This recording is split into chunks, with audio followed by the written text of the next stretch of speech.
Hello, hello, hello, and welcome back to the Somnus is Bad channel. I know it's been a little while since I put up a video. It's not that I've forgotten about you guys, but I've been working 12-hour days, and that makes it a little difficult to find time to do much tanking, much less to put up any videos. But since I have some spare time right about now, I'm going to go ahead and put one up. This is me playing in my T110E5 on Westfield. It's one of my very few tier 10 tanks, which I don't play very often because I'm not all that great at them.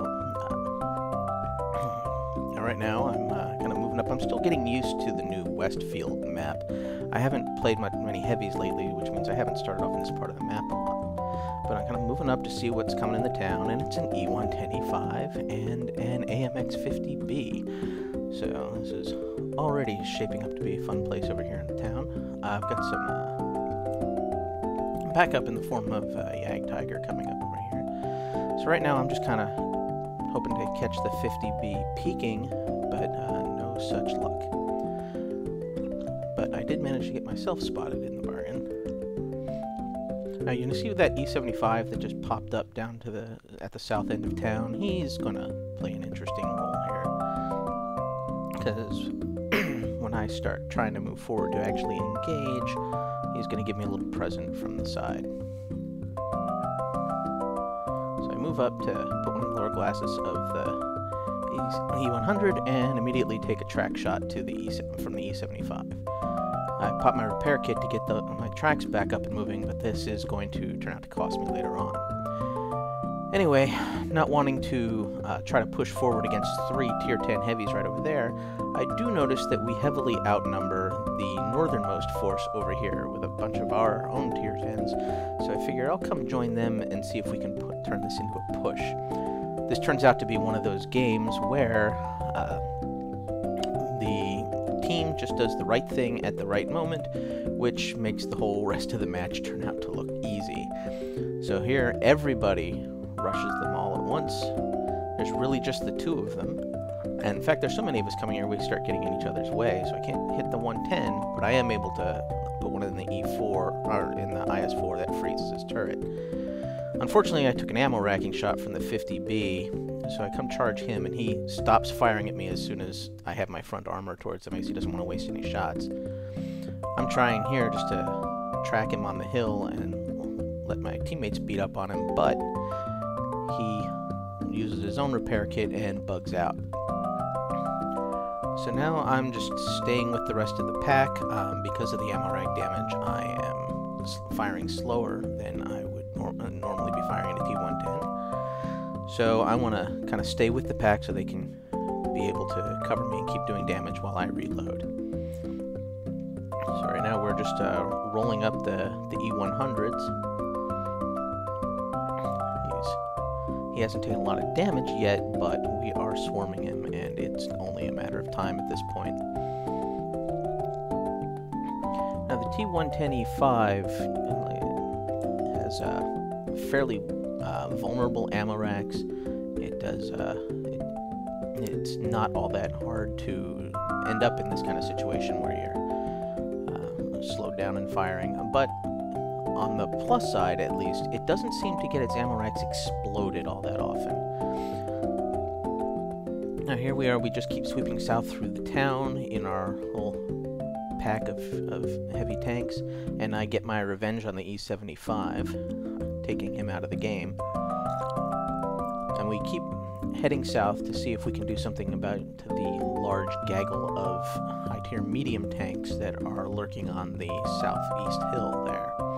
Unfortunately, some of them that got through, and you can see they're now capping our base. So I'm going to head back to try and reset, but I'm going to do it by heading north, because I have a little bit of time, and I don't want to expose my side and those damaged ammo racks to the medium tanks firing from the hill. The nice thing about the T110 is it has great mobility for a heavy tank, so you can do this kind of relocating that you would ordinarily be doing in a medium tank. It's not quite as mobile as a medium tank, but it is very mobile for its weight. So we have our T-49 went in there, got aggressive.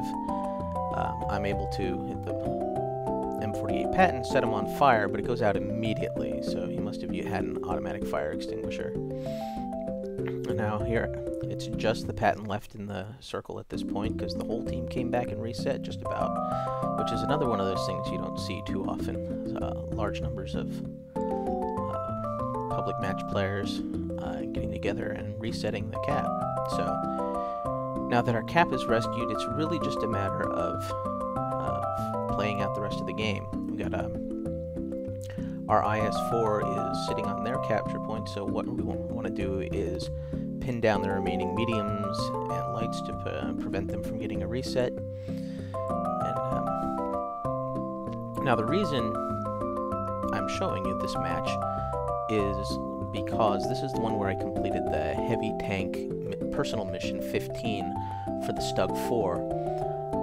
And it's kind of late to be completing that mission, but I wasn't really able to make much progress for a while because so many missions required platooning, and I almost never play in platoon. But they have changed those requirements, so I've been able to power through and get to the HT-15 mission. Now this, so there we go, the ST1 and the E50, put one into the E50, bounce one from my turret. The requirements of this mission are that the combination of damage you do, damage you block with armor, and damage you receive has to exceed 16,000 hit points. So the reason I'm showing you that, the reason I'm showing you the match is because I did manage to pull that off. So all I'm doing here is kind of popping over the ridge using the T110's gun depression to be able to take shots at the enemy without exposing too much of my turret and too much of myself. I've been trying to take quick shots so that they don't have a great opportunity to shoot the commander's cupola on top, because that is one of the few vulnerable spots from the front. So I'm going to get over the top here and just manage to put one more round through the turret face of the E50M before the counter goes down, and that is the end of the match with the win.